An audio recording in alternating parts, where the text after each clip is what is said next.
If the girl is alive, I want to go back with a written message, with a photograph. If I cannot get her out now, at least I will tell the father, have hope, she's alive. And that's all I want. Not only for her, for all other children. I want to see their faces. Our children are alive. They were there in the hands of the rebels. A situation we imagine is like a hostage situation.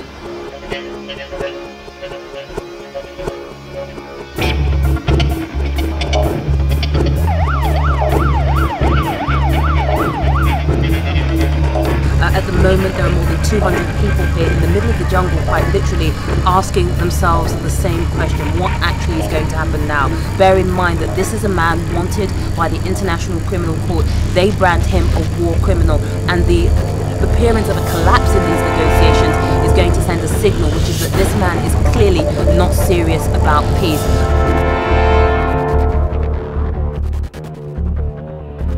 We were on our way to witness history in the making, to document the end of Africa's longest running war.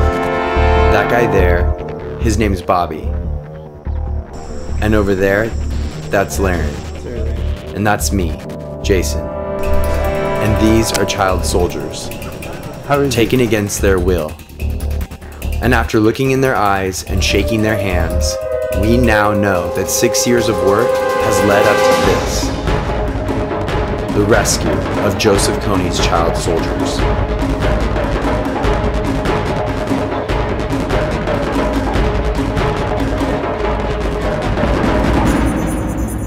The problem just gets bigger and bigger, and it seems unsolvable. And so it's really a pivotal time right now. There's a window of opportunity to go and get this. The world knows that they're just a rebel army, but in truth they're children. So that's why I'm going in.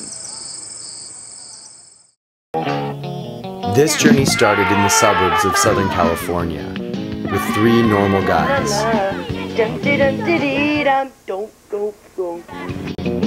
We grew up surfing, playing sports, and goofing around.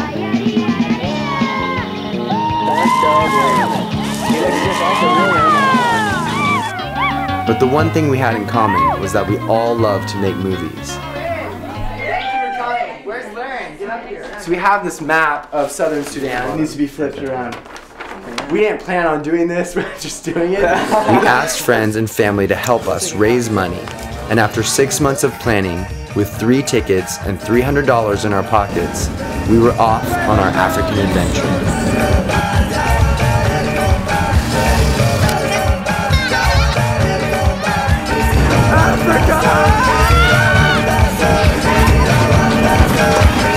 We ended up in Uganda, where a 9-month pregnant woman named Jolie Okat picked us up and took us to her home in northern Uganda. Is this where you grew up? This is your home. This is my home. You were born here. We were born here.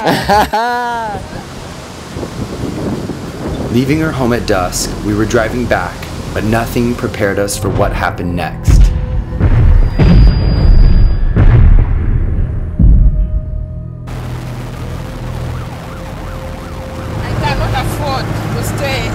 Even an inch where the rebels are. Oh, they are so dangerous. Is this common for them to shoot someplace up, some village? Yeah, it's very common. And here's the town that's now impacted because everyone fled the village. Right here. We rushed into the town to escape these rebels Jolie was talking about, where we saw thousands and thousands of children flooding into the city. All of them were seeking safety in abandoned buildings.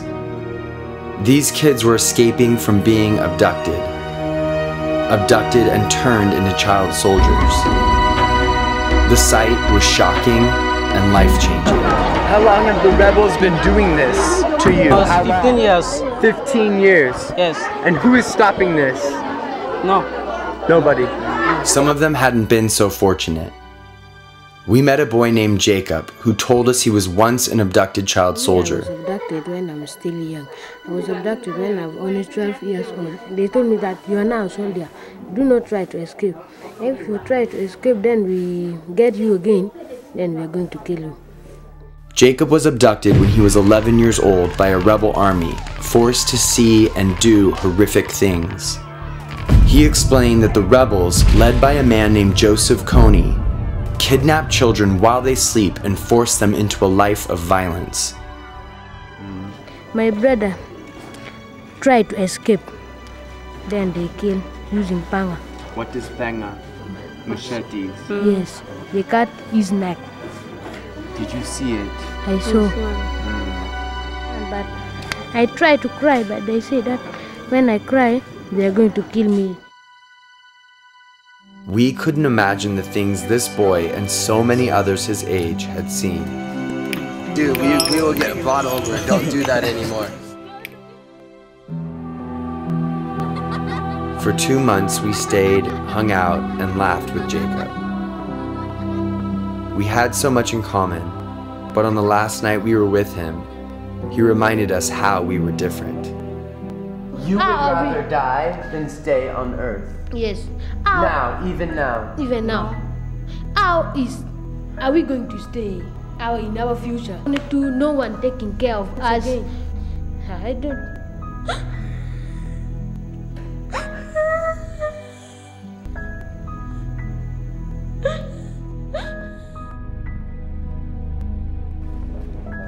Even though Jacob had escaped, he lived every day in fear that the rebels would re-abduct him.